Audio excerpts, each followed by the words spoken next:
Hi friends, welcome back to my channel. నువ్వుంటే నా జతగా సీరియల్ లేటెస్ట్ ఎపిసోడ్స్లో ఏం జరగబోతుందో తెలుసుకోవాలనుకుంటున్నారా? అయితే ఇప్పుడే ఇక్కడే మా ఛానల్ని సబ్స్క్రైబ్ చేసుకోండి ఫ్రెండ్స్. అలాగే పక్కనే ఉన్న బెల్ ఐకాన్ని క్లిక్ చేసేయండి. నచ్చినట్లయితే ఒక చిన్న లైక్ ఇచ్చేయండి ఫ్రెండ్స్. ఇక ఎపిసోడ్లోకి అయితే వెళ్ళిపోదాం. మొత్తానికి చూసుకున్నట్లయితే మిథున రాకతో హరివర్ధన్ వాళ్ళ ఇంట్లో అయితే పండుగ వాతావరణం మొదలవుతుంది. ఇక డైనింగ్ టేబుల్ మీద నా ముద్దుల కూతురికి నేనే తినిపిస్తానని చెప్పి అన్నం పెడతారు. అలాగే మిథున నవ్వుతూ ఉంటే మిథున వంకే చూస్తూ మురిసిపోతూ ఉంటారు. ఇక ఒకవైపు త్రిపుర మాత్రం ఇక మిథున వచ్చింది, మిథున ఇక తిరిగి అక్కడికి వెళ్లకుండా ఉండాలి అంటే, మిథున శాశ్వతంగా ఇక్కడే ఉండిపోవాలంటే ఏం చెయ్యాలో అది చెయ్యాలి అని చెప్పి మిథున వంక చూస్తూ ఉంటుంది. మరొక పక్క సత్యమూర్తి ఇక చాలా వరకు మిథున గురించి చాలా పాజిటివ్గా మాట్లాడతారు. ఇక రే దేవా, నీ మూలంగా ఆ అమ్మాయికి అమావాస్య చంద్రగ్రహణం పట్టినట్టుగా నువ్వు పట్టావురా, అందుకే ఆ అమ్మాయి ఇన్ని రోజులు బాధపడింది. ఆకలితో ఆ మూల కూర్చొని మనందరం తింటుంటే ఆకలితో ఎన్నో రాత్రులు గడిపింది. తనని చూసి నేను చాలా బాధపడేవాడిని. ఎందుకంటే నా కడుపులో బిడ్డని నేను ఆ రకంగా చూసుకున్నట్టుగా అమ్మాయిని చూసుకున్నాను. కానీ ఇక్కడ ఆకలిస్తేనే తను ఇల్లు వదిలి వెళ్ళిపోవాలని కఠినంగా ఉన్నాను. కానీ నువ్వు మాత్రం ఆ అమ్మాయి విషయంలో అన్యాయమే చేశావు అని చెప్పి సత్యమూర్తి దేవాకి ఇక బుద్ధి చెప్తాడు. ఇక ఇంట్లో అందరూ కూడా గలగలగా మాట్లాడుతుంటే శారద ఒక్కది మాత్రం ఇక మిథున గురించే ఆలోచిస్తుంది. ఆ అమ్మాయి ఎక్కడి నుండి వచ్చిందో కానీ ఇల్లు మొత్తం తిరుగుతూ కలకలలాడుతూ ఉండేది. ఆ అమ్మాయి వెళ్ళిపోతున్నాను అని చెప్పిన రోజు నుంచి ఈ రోజు వరకు నాకు ఇంట్లో ఒక కళాకాంతి లేకుండా అయింది అని చెప్పి సత్యమూర్తితో బాధపడుతూ ఉంటుంది. ఇక వెంటనే ఆ అమ్మాయి ఈ ఇంటికి కోడలి స్థానంలో ఉన్నానని 10 లక్షలు అప్పు ఇచ్చింది శారద. 10 లక్షలు ఇచ్చింది. కానీ ఆ అమ్మాయికి ఆ డబ్బు తిరిగి ఇచ్చేయాలి మనం అని చెప్పి సత్యమూర్తి అంటూ ఉంటాడు. ఇక మొత్తానికి దేవ అయితే కొంచెం గిల్టీగా ఫీల్ అవుతూ ఉంటాడు. అక్కడి నుంచి నైట్ అయిపోతుంది. నిద్రపోవడానికి ఇక డాబా మీదకి వెళ్తాడు. ఇక త్రిపుర మాత్రం రాహుల్తో, ఏమండి నేను ఆదిత్యకి పిలిపిద్దాం అనుకుంటున్నాను అనగానే, అవునా ఆదిత్య ఎందుకు త్రిపుర అని చెప్పి అంటాడు. ఆ మాటలకి మీరు భలే ఉన్నారే, మిథున ఇప్పటికే మనసు మార్చుకొని ఇంటికి వచ్చింది. మిథునని అలాగే వదిలేద్దామా? మిథునకి సరైన జోడి ఆదిత్య కూడా మిథున అంటే చాలా ఇష్టం. అలాంటప్పుడు మిథునకి ఆదిత్యకి పెళ్లి చేస్తే ఇంకా సంతోషంగా ఉంటుంది.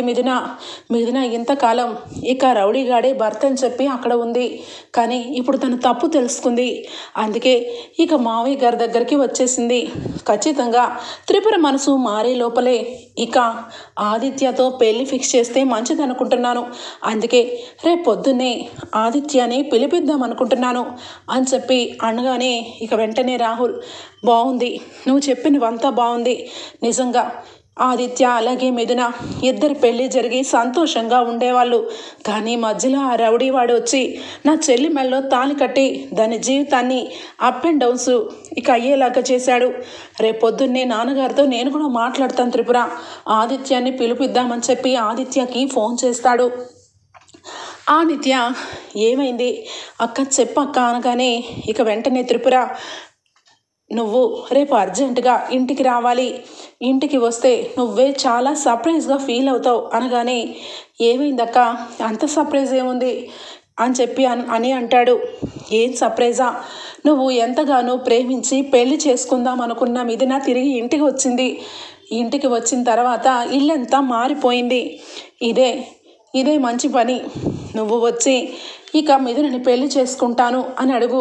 ఒకే ఒక్క మాట, మిథున ఖచ్చితంగా నిన్ను పెళ్లి చేసుకుంటుంది అనగానే వెంటనే ఆదిత్య మొహంలో వెలుగు మొదలవుతుంది. నిజంగానా అక్క, నువ్వు చెప్పింది నిజమా? మిథున నన్ను పెళ్లి చేసుకుందంటావా?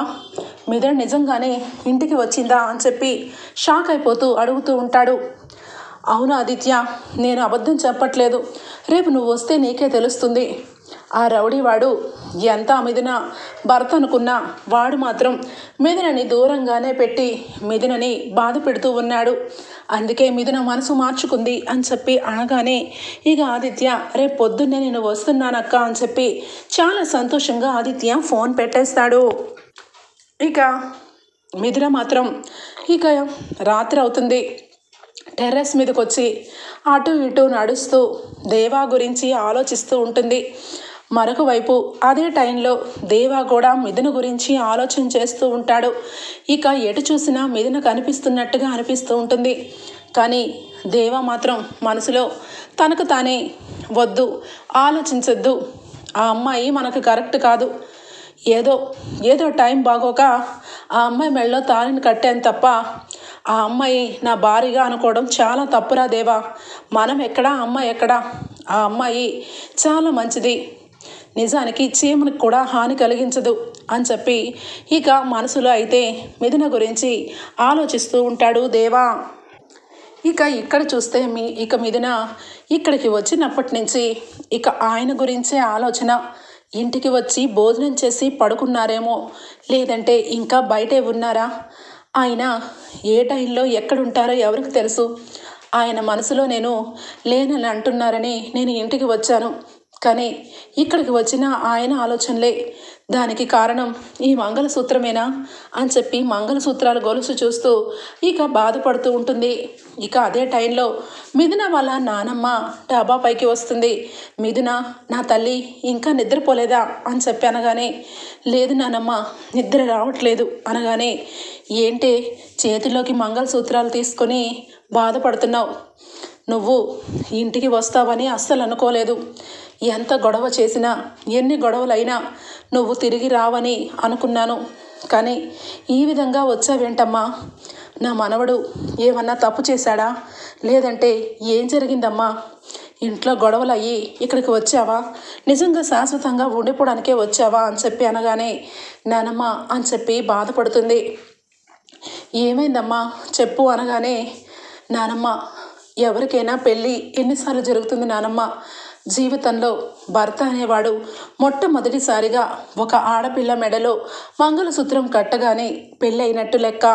జీవితాంతం అతనితోనే చావైనా బ్రతుకైనా. కానీ నా జీవితంలో మాత్రం జరిగింది పెళ్ళి మాత్రమే. కానీ ఆ ఇంట్లో నన్ను కోడల్లాగా ఎవరూ చూడట్లేదు నానమ్మ.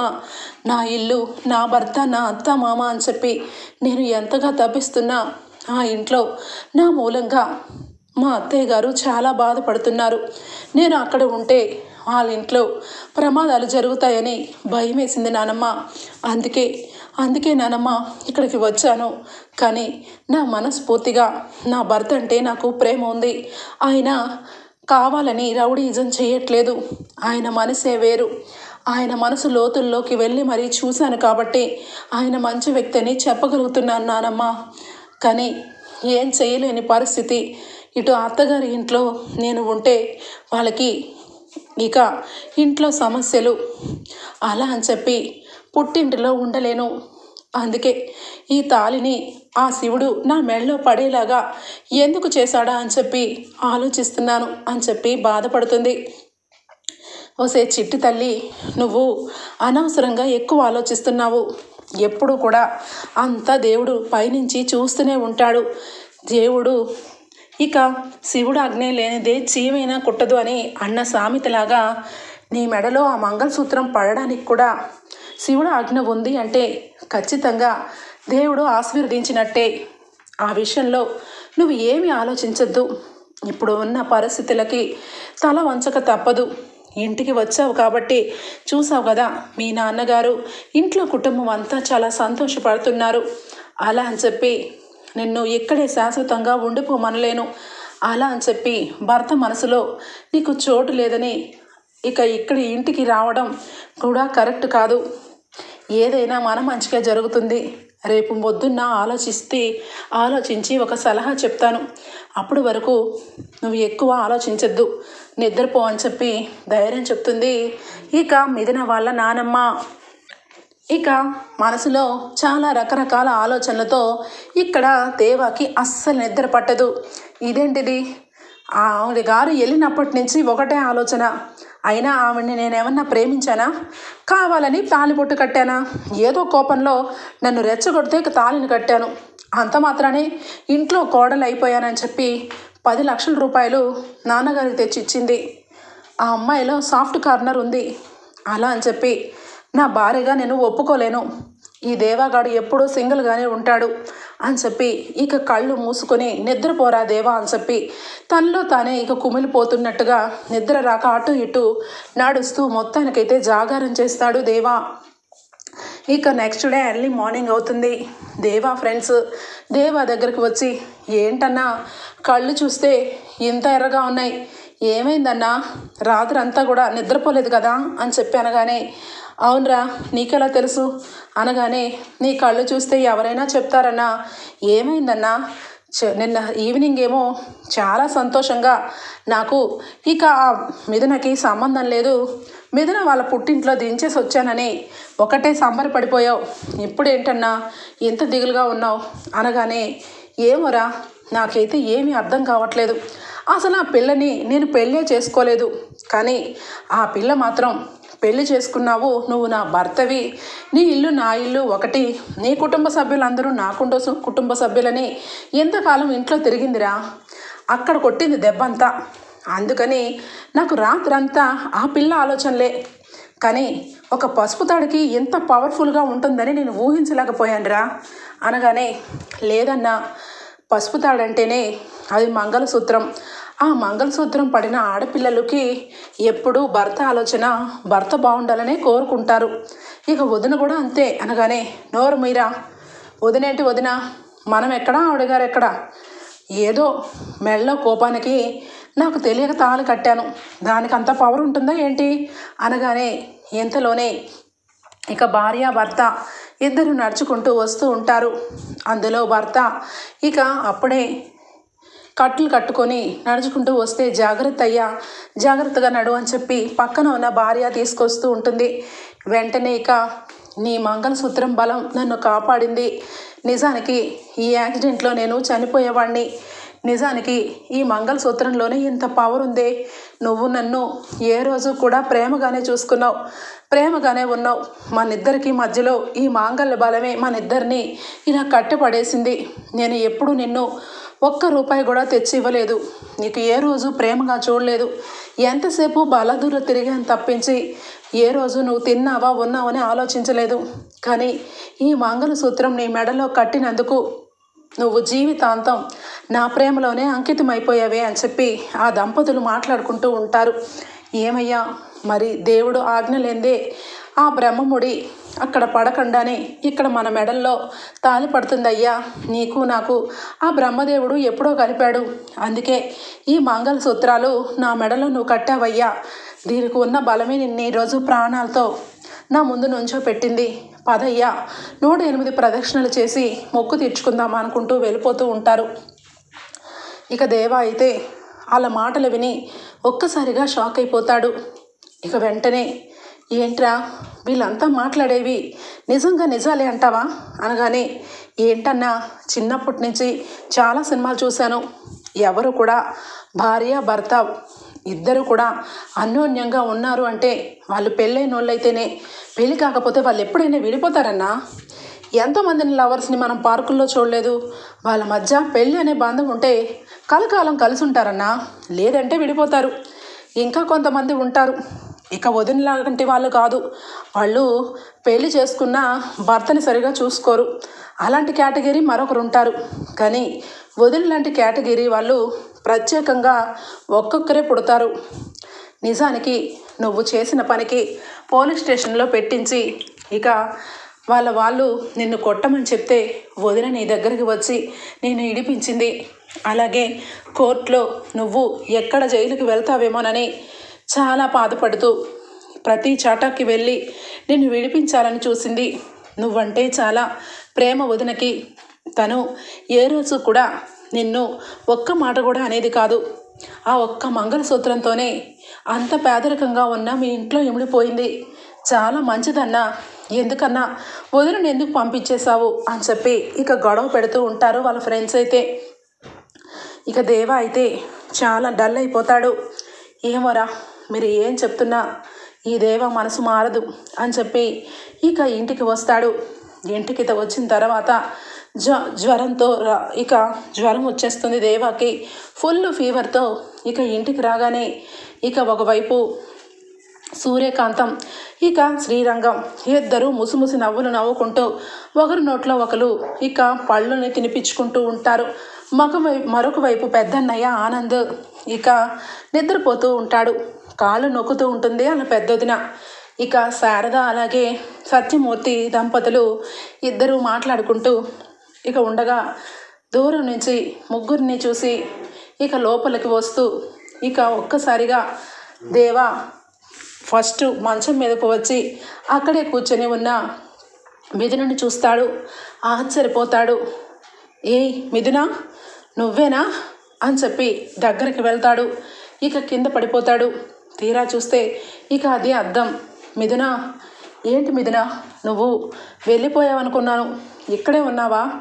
నాకెందుకో నీ మీద ప్రేమ ఉందో కోపం ఉందో తెలియట్లేదు, కానీ నా మనసులో మాత్రం నువ్వు పోవట్లేదు. నిన్ను నేను పెళ్లి చేసుకున్నాను, అది దైవ నిర్ణయం, కానీ నువ్వు మాత్రం నన్ను వదిలి వెళ్తావనని అస్సలు ఊహించలేదు. కానీ వెళ్ళిపోయావు. ఇప్పుడు నువ్వు నాకు కావాలనిపిస్తుంది, కానీ నేను నీ దగ్గరికి రాలేను మిథున. నేను నీ మెళ్ళో తాళిని కట్టినప్పుడు నీ మీద నాకు ప్రేమ లేదు, కానీ ఇంట్లో అందరినీ వదులుకొని మా ఇంట్లో ఉంటూ మమ్మల్ని అందరినీ ఎంతో ప్రేమగా చూసుకున్నావు. కానీ నీ గురించి నేను ఆలోచించాను. నీలాంటి మంచి అమ్మాయికి తగిన భర్తని కాదు నేను. అందుకే నీకు కోపంతో నువ్వు కుదిబండవని, నువ్వు దూరంగా వెళ్ళిపోవాలని ఈ రకంగా నేను నీ దగ్గర చాలా మాట్లాడినాను. కానీ నువ్వు మాత్రం నెంబర్ 1, నువ్వే, నీ స్థానం ఎవరు భర్తీ చేయలేరు అని చెప్పి ఇక నిద్రలో కలవరిస్తూ ఉంటాడు. ఇక శారద ఆ మాటలన్నీ వింటుంది. ఇక మనసులో చాలా సంతోషపడుతుంది. వీడు ఇక మిథునని ఇష్టపడుతున్నాడన్నమాట. ఇంతకాలం మిథునని దూరంగా పెడుతూ భార్య కాదని మిథునని కోపంతో తిడుతున్నాడు అనుకున్నాను, కానీ వీడు మిథునని ఇష్టపడుతున్నాడు. గుళ్ళో ఇక పంతులమ్మ గారు చెప్పినట్టుగా మిథున ఈ ఇంటికి మహాలక్ష్మి. మిథున నా మూలంగానే వెళ్ళిపోయింది. మిథున గురించి రేపు పొద్దున్న నేనే స్వయంగా అక్కడికి వెళ్ళి మిథునని తీసుకురావాలి. మిథున లాంటి అమ్మాయిని ఎక్కడా చూడలేదు, అంత మంచి మనస్తత్వం కలది అని చెప్పి ఇక అనుకుంటూ ఉంటుంది. ఇక ఒకవైపు సత్యమూర్తి కూడా మిథున గురించి చాలా మంచిగానే అనుకుంటాడు. ఇక శారద సత్యమూర్తి మిథున గురించి చాలా మంచిగా అనుకుంటూ మొత్తానికైతే ఇక దేవ మనసులో కూడా మిథునకి స్థానం ఉందని తెలిసి ఇక ఒకరోజు వెళ్ళి మిథునని తీసుకొని రావాలి అని చెప్పి అనుకుంటూ ఉంటే ఎంతలోనే అనుకోని ఘోరం జరిగిపోతూ ఉంటుంది. ఇక హరివర్ధన్ ఇక ఆదిత్యతో మాట్లాడుతూ ఉంటాడు. ఆదిత్య రావడంతోనే ఇక మిథున, నువ్వు వస్తావని అసలు ఊహించలేదు, ఎలా ఉన్నావు మిథున అని చెప్పి చాలా ప్రేమగా మాట్లాడతాడు. బాగున్నాను ఆదిత్య, నువ్వెలా ఉన్నావు అని చెప్పి అనగానే ఇక వెంటనే బాగున్నాను అని చెప్పి మాటలు జరుగుతాయి. ఇక ఒక్కసారి భ్రమరాంబ ఇక ఆదిత్యకి సైగ చేసి హరివర్ధన్కి పెళ్లి గురించి మాట్లాడమని అడుగుతుంది. ఇక వెంటనే హరివర్ధన్తో మాట్లాడతాడు ఆదిత్య. మిథున్ అంటే నాకు పంచ ప్రాణాలు అంకుల్. ఇక మధ్యలో జరగనాని విషయాలెన్నో జరిగాయి, కానీ మిథునని నేను పెళ్లి చేసుకోవడానికి ఎప్పుడైనా ఓకే. తన మెడలో మంగళసూత్రం గొలుసు ఉందని మా అమ్మ ఆప్షన్లు పెట్టింది, కానీ నిజానికి మిథున అంటే నాకు పంచప్రాణాలు. మిథున ఏదో ఒక రోజు నా గురించి తిరిగి వస్తుందనే ఆశతో ఎదురు చూశాను. ఈరోజు మిథున ఇంటికి వచ్చింది. దయచేసి నన్ను మిథునకి మీ బ్లెస్సింగ్స్ ఇచ్చి మా ఇద్దరికి పెళ్లి చేయండి అని చెప్పి అడగగానే ఇక వెంటనే హరివర్ధన్, ఆదిత్య, నీకు అలాగే మిథునకి పెళ్లి చెయ్యాలని నేను కూడా అనుకుంటున్నాను, కానీ నా కూతురు ఇప్పుడే వచ్చింది.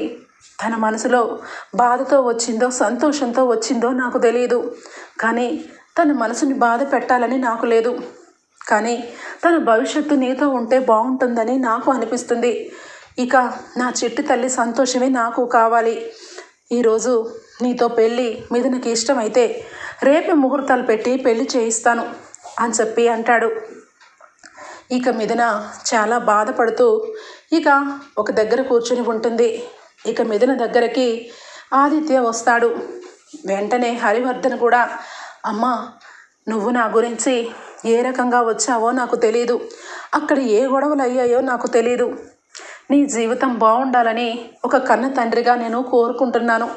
నా కళ్ళ ముందు నువ్వు సంతోషంగా తిరగాలని చూస్తున్నాను. నువ్వు ఇంతకుముందు మన ఇంట్లో ఎలా ఉన్నావో ఆ విధంగానే ఉండాలని కోరుకుంటున్నాను. నువ్వు అక్కడి నుంచి శాశ్వతంగా ఇక్కడికి వచ్చావు కాబట్టి నీకు నేను ఆదిత్యకిచ్చి పెళ్లి చేయాలనుకుంటున్నాను. ఏమంటావు మిథున అని చెప్పి హరివర్ధన్ అడగగానే దెబ్బకి షాక్ అయిపోతుంది. ఇక మిథున అయితే, నాన్న ఏం మాట్లాడుతున్నారు అనగానే, అవునమ్మా నువ్వు పెళ్లి చేసుకొని సంతోషంగా ఉండాలని కోరుకుంటున్నాను. నీకు ఆ రౌడీగాడు సెట్ కాదు. అందుకే నీకోసం ఆదిత్య పుట్టాడు. ఆదిత్య కోసమే నువ్వు పుట్టావు. అందుకే ఇంత జరిగినా కూడా నువ్వు వెనక్కి వచ్చావు అని చెప్పి అనడంతో ఇక ఏమీ మాట్లాడలేక చూస్తూ ఉంటుంది. అప్పుడే శారద వస్తుంది. ఇక మిథున అనగానే, ఒక్క నిమిషం నాన్న అని చెప్పి బయటకు చూడగానే మిథున వాళ్ళ దేవా వాళ్ళ అమ్మ నాన్న ఇద్దరు ఇక బయట నుంచొని ఉండగానే ఒక్కసారిగా మిథున అత్తయ్య మామయ్య అని చెప్పి బయటికి వస్తుంది. అమ్మ మిథున, నీ గురించి నేను చాలా పెద్ద తప్పు చేశాను. నిన్ను ఇంట్లో నుంచి వెళ్ళిపోమని చాలా పెద్ద తప్పు చేశానమ్మా. దయచేసి నువ్వు ఇంటికి రా అని చెప్పి పిలుస్తుంది. ఏమైంది అత్తయ్య, ఎందుకు అలా మాట్లాడుతున్నారు అనగానే, వాడు నీ గురించి బాగా దిగులు పెట్టుకున్నాడు. తెరిచిన కళ్ళు మూసిన కళ్ళు మూసినట్టే ఉన్నాడు. ఏమైందో ఏమో రాత్రిపూట ఇంటికి వచ్చి వర్షంలో తడుచుకుంటూ నీ గురించి కలవరింతలు కలుస్తున్నాడు. వాడు కళ్ళు తెరవాలి అంటే నువ్వు ఉండాలి. నువ్వు లేకపోయినా నువ్వు ఉన్నట్టు ఊహించుకుంటున్నాడు. వాడి మనసులో నువ్వే ఉన్నావు. నువ్వు కూడా ఇంతకాలం నా కొడుకు జీవితంలోకి రావాలనే ఎదురు చూసావు. ఈరోజు ఆ గడియలు వచ్చాయి అనగానే ఇక హరివర్ధన్ చాలా కోపంతో, చాలు ఆపండి, నా బిడ్డ నా ఇంటికి వచ్చింది, మేము సంతోషంగా ఉన్నాము. దయచేసి నా కూతురికి ఇక మీరు ఏ రకంగా అత్తయ్య మామయ్య అవరు. నా కూతురి భర్త ఆదిత్యనే అవుతాడు అనగానే, ఏమైంది నాన్న, ఎందుకు అలా మాట్లాడుతున్నారు? నిజానికి దేవా చాలా మంచివాడు. దేవా గురించి నేను ఏ రోజు ఒక్క మాట కూడా చెడ్డగా చెప్పలేదు. దేవాకి నేనన్నా కూడా ఇష్టమని నా మనస్సాక్షి చెప్తుంది. దయచేసి ఎప్పుడు కూడా ఇలా మాట్లాడొద్దు నాన్న.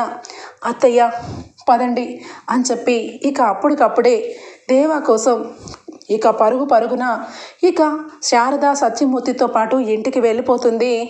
ఇక మిథున అయితే, ఓకే ఫ్రెండ్స్, రాబోయే ఎపిసోడ్స్లో ఈ విధంగానే జరగబోతుంది. మీకు కనుక నచ్చినట్లయితే లైక్ ఇచ్చేయండి ఫ్రెండ్స్.